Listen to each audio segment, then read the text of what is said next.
ഈ ലോകം തന്നെ ഒരുപാട് മാറ്റത്തിന് വിധേയമായിക്കൊണ്ടിരിക്കുകയാണ്. ആധുനിക കാലഘട്ടത്തിൽ നമ്മൾ നോക്കിയാൽ നമുക്ക് കാണാൻ കഴിയും, ശാസ്ത്രീയമായിട്ടും വിദ്യാഭ്യാസപരമായിട്ടും എല്ലാ അടിസ്ഥാന സൗകര്യങ്ങളും നമുക്കുണ്ട്. ഒരുപാട് നമ്മൾ ഈ ലോകം തന്നെ, ശാസ്ത്രം തന്നെ പറയുകയാണ്, ഈ പ്രപഞ്ചം മാറിക്കൊണ്ടിരിക്കുകയാണ്. അത് സത്യം തന്നെയാണ്. ഈ ലോകം മാറിക്കൊണ്ടിരിക്കുമ്പോഴും മനുഷ്യന്റെ, ഞാൻ പറയാൻ പോകുന്ന വളരെ പ്രധാനപ്പെട്ട പോയിന്റ് എന്ന് പറയുന്നത്, മനുഷ്യന്റെ മനുഷ്യത്വം അല്ലെങ്കിൽ ധാർമ്മികത, ഇതൊക്കെ നഷ്ടപ്പെടുന്നു എന്നുള്ളതാണ് വളരെ ഇമ്പോർട്ടൻ്റ് ആയ വിഷയം.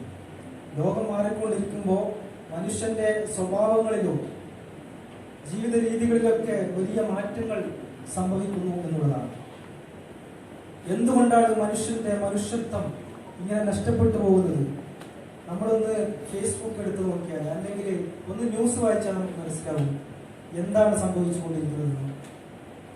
നെഗറ്റീവായ ന്യൂസുകൾ വായിക്കാൻ പാടില്ല എന്നാണ് മനഃശാസ്ത്ര വിദഗ്ധന്മാരൊക്കെ പറയുന്നത്. അത് നമ്മളെ അഫക്റ്റ് ചെയ്യുമെങ്കിലും നമ്മൾ ഒന്ന് ജസ്റ്റ് ഒന്ന് ഫോണിൽ നോക്കിയാൽ നമുക്ക് കാണും എന്തായാലും നെഗറ്റീവായ ഒരുപാട് ന്യൂസുകളൊക്കെ.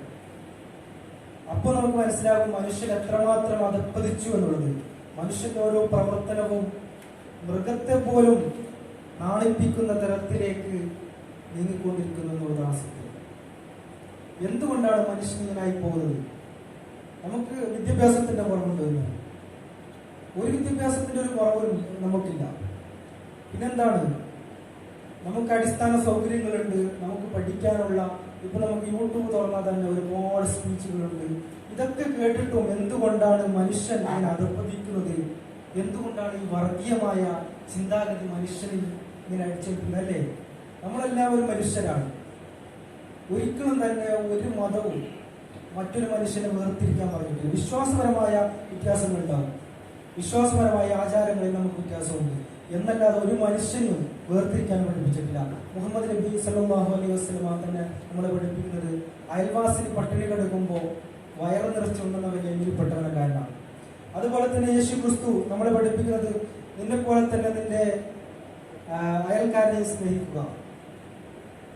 അപ്പൊ അതിലൊന്നും ഒരിക്കലും പിന്നെ മുസ്ലിമിനെ സ്നേഹിക്കുക അല്ലെങ്കിൽ ക്രിസ്ത്യനെ സ്നേഹിക്കുക എന്നൊന്നും പറഞ്ഞിട്ടില്ല. അതുപോലെ തന്നെ ഹൈന്ദവരാണെങ്കിൽ ലോക സമസ്തേ സുഖിനേ ഭവന്തു എന്നാണ് വിശ്വസിക്കുന്നത്. എല്ലാവരും തുല്യരായിട്ട് കാണുന്ന ഈ മതത്തിൽ എന്തുകൊണ്ടാണ് മനുഷ്യൻ ഇങ്ങനെ വർഗീയമായിട്ട് ചിന്തിക്കുന്നത്? നമ്മളല്ലേ എല്ലാവർക്കും ഒരുമാതിരി ഒരു ഹാലിളക്കുകയാണ്. ഫേസ്ബുക്കൊക്കെ നോക്കിയാൽ കാണാൻ പറ്റും വർഗീയതയും ഇങ്ങനെയുള്ള ചിന്താഗതി മാത്രമാണ് കടന്നു വരുന്നത്. എന്തുകൊണ്ടാണത്? സത്യത്തിൽ നമ്മൾ യഥാർത്ഥ വിശ്വാസികളല്ലാത്തത് കൊണ്ടാണ്.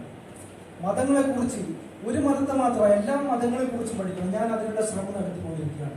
ഖുർആൻ വായിക്കണം, ബൈബിളോ എല്ലാത്തിനെ കുറിച്ച് പഠിക്കുമ്പോൾ നമുക്കൊരു കാര്യം മനസ്സിലാവും, ദൈവം ഒന്നാണ്. അതെല്ലാവർക്കും അറിയാം. എല്ലാവരും ഒരേ ദൈവത്തിലാണ് വിശ്വസിക്കുന്നത്. പക്ഷേ ഈ ലോകത്ത് ഇസ്ലാം പറയുന്ന 1,24,000 പ്രവാചകന്മാർ വന്നിട്ടുണ്ട്. അത് ഒരുപാട് അവതാരകന്മാർ വന്നിട്ടുണ്ട്. ഹൈന്ദവ വേദങ്ങളിലും പറയുന്നുണ്ട്, ബൈബിളിലും പറയുന്നുണ്ട്. ഇവരൊക്കെ എന്തിനാണ് വന്നത്? നമ്മളെ നേർവഴി കാണിക്കാൻ വേണ്ടിയാണ്. അല്ലാതെ നമ്മൾ വിഭജിച്ചുകൊണ്ട് എൻ്റെ മതം മാത്രം ശരി, ഞാൻ മാത്രം ശരി എന്ന് പറഞ്ഞ് നിൽക്കാനല്ല. അടിസ്ഥാനപരമായി നമ്മൾ നന്നാകാനും ധാർമ്മിക മൂല്യങ്ങൾ നിലനിർത്താനും മറ്റുള്ളവരെ സ്നേഹിക്കാനും വേണ്ടിയാണ്. അപ്പൊ ആ വഴിയിലേക്ക് നീങ്ങിയാൽ മാത്രമേ തീർച്ചയായും നമ്മൾ ഈ ലോകത്ത് എന്തെങ്കിലും മാറ്റങ്ങൾ കൊണ്ടുവരാൻ പറ്റും. ഈ ലോകത്ത് ഒരുപാട് യുദ്ധങ്ങൾ ഉണ്ടായിട്ടുണ്ട്, ഒരുപാട് അക്രമങ്ങൾ ഉണ്ടായിട്ടുണ്ട്. എന്തുകൊണ്ടാണ് അതൊക്കെ? ഇതൊക്കെ ധാർമ്മികമായ മാറ്റം നമ്മുടെ ഉള്ളിലില്ലാത്തതുകൊണ്ടാണ്. നമുക്ക് ഒരുപാട് അറിവുണ്ടായതുകൊണ്ട് കാര്യമില്ല. അങ്ങനെ കുറെ ആളുകളുണ്ട് നമുക്ക് എല്ലാം അറിയാം എന്നൊരു മട്ടിൽ നടക്കുന്നത്. അതുകൊണ്ട് എന്ത് കാര്യം? ഒരു കാര്യമില്ല. നമ്മളത് ജീവിതത്തിൽ പ്രാവർത്തികമാക്കാൻ ശ്രമിക്കണം. പൂർണ്ണമായി നന്നാകാൻ ആർക്കും കഴിയില്ല. എനിക്ക് ആ വിശ്വാസമില്ല. പൂർണ്ണമായും എല്ലാം തികഞ്ഞ് കൊണ്ട് നന്നാകാൻ അതൊരു പക്ഷേ പ്രവാചകന്മാർക്ക് കഴിയും. നമ്മൾ സാധാരണക്കാരാണ്. നമ്മളതിനോട് ശ്രമിക്കുക, പ്രപഞ്ച സൃഷ്ടാവിലേക്ക് അടുക്കാൻ വേണ്ടി ശ്രമിക്കുക. അതിനു വേണ്ടിയാണ് മതങ്ങൾ ഉണ്ടായത്. അതിന് നമ്മളിപ്പോൾ നിസ്കരിക്കുന്നു, യോഗ ചെയ്യുന്നു. ഇതൊക്കെ ഒരു ആത്മീയതയുടെ ഒരു ഭാഗമാണ്. ഇത് നമ്മളെ തെറ്റിൽ നിന്ന് തടയും എന്ന് ഇസ്ലാം പഠിപ്പിക്കുന്നു. അതായത് യോഗ പഠിപ്പിക്കുന്ന ആളുകളൊക്കെ പറയും നമുക്ക് ഒരു മനഃശക്തി ഉണ്ടാവുന്നു, തെറ്റിൽ നിന്നൊക്കെ പിന്തിരിയാനുള്ള ഒരു മനോധൈര്യം ഉണ്ടാകുമെന്നൊക്കെ പറയുന്നു. അപ്പോൾ നമ്മളെന്ത് ചെയ്യുക? അങ്ങനെയുള്ള ആരാധനയിലൊക്കെ പോകുന്നതോടൊപ്പം തന്നെ നമ്മൾ പ്രപഞ്ച സൃഷ്ടാവിനോട് അടുക്കാനും പ്രാർത്ഥിക്കാനും വേണ്ടി ശ്രമിക്കുക എന്നുള്ളതാണ് ആദ്യത്തെ ഘട്ടം. ഇതുണ്ടായാൽ മാത്രമേ നമുക്ക് ധാർമ്മികത നിലനിർത്താൻ പറ്റൂ. അല്ലാതെ കുറെ നമ്മുടെ മോട്ടിവേഷനിൽ വന്നുകൊണ്ട് ഇവിടെ സ്പീച്ച് കേട്ടുകൊണ്ട് മാത്രമൊന്നും കാര്യമുണ്ടെന്ന് എനിക്ക് തോന്നുന്നില്ല. അത് ജീവിതത്തിൽ പ്രാവർത്തികമാക്കാൻ ശ്രമിക്കണം, അല്ലെ? അറിവുണ്ടായതുകൊണ്ട് നമുക്കിപ്പോൾ പലതും അറിയാം. എന്തൊക്കെ നമുക്ക് അറിയാത്തതുണ്ട്, ഒരുപാട് കാര്യങ്ങൾ അറിയാം, ജീവിതത്തിൽ പകർത്തുന്നില്ല, അതുകൊണ്ട് ഒരു കാര്യമില്ല. അപ്പോൾ നമ്മൾ അതിനുവേണ്ടി ശ്രമിക്കുക എന്നുള്ളതാണ് എനിക്ക് നിങ്ങളോട് പറയാനുള്ളത്. ഞാനും അതിൻ്റെ ഒരു ശ്രമത്തിൻ്റെ ഭാഗമാണ്. ഇൻഷാ അല്ലാഹ് നമ്മളൊക്കെ നല്ല രീതിയിൽ മുമ്പോട്ട് പോകാൻ പ്രപഞ്ച സൃഷ്ടാവ് തൗഫീഖ് ചെയ്യട്ടെ എന്ന് ആത്മാർത്ഥമായി പ്രാർത്ഥിക്കുന്നതോടൊപ്പം മറ്റൊരു കാര്യം പറയാനുള്ളത്, നമ്മൾ പരസ്പരം മനുഷ്യത്വം നിലനിർത്തിക്കൊണ്ട് പരസ്പരം സ്നേഹിച്ചുകൊണ്ട് മുമ്പോട്ട് പോകാൻ കഴിയണം. എല്ലാ മതങ്ങളെക്കുറിച്ചും പഠിച്ചുകൊണ്ട് ധാർമ്മികമായ അറിവുകൾ നേടിക്കൊണ്ട് തൻ്റെ മതത്തെക്കുറിച്ച് മാത്രമല്ല എല്ലാ മതങ്ങളെയും കുറിച്ച് പഠിച്ച് എല്ലാ ആളുകളുമായി നല്ല സൗഹാർദ്ദം നിലനിർത്തുമ്പോൾ അവിടെ പിന്നെ ഒരു വിഭാഗീയത ഉണ്ടാകില്ല എന്നാണ് എൻ്റെ ഒരു വീക്ഷണം. ഇപ്പം ഞാൻ കാസർഗോഡ് ജില്ലയെ കുറിച്ച് തന്നെ പറയാം.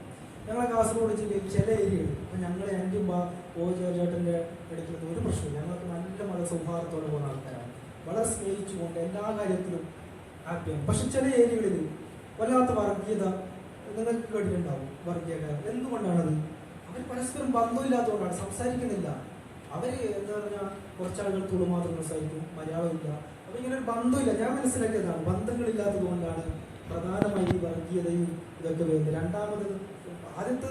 ഇത് രണ്ടാമത്തെ കാര്യമാണ്. ആദ്യത്തെ നമ്മളെ എന്ത് ചെയ്യാം, യഥാർത്ഥ ഒരു വിശ്വാസിയാക്കുക എന്നുള്ളതാണ്. അല്ല, എല്ലാവരും പ്രപഞ്ച സൃഷ്ടാവിന്റെ സൃഷ്ടികളാണ്. ആ സൃഷ്ടാവിന്റെ സൃഷ്ടികളാകുമ്പോൾ ഒരാളെയും വെറുതെ ആക്രമിക്കാനോ ആരും പഠിപ്പിക്കില്ല. അത് തന്നെയാണ് അടിസ്ഥാനപരമായ കാര്യം. രണ്ടാമത് നമ്മൾ ബന്ധങ്ങൾ ഉണ്ടാക്കുക എന്നുള്ളതാണ്.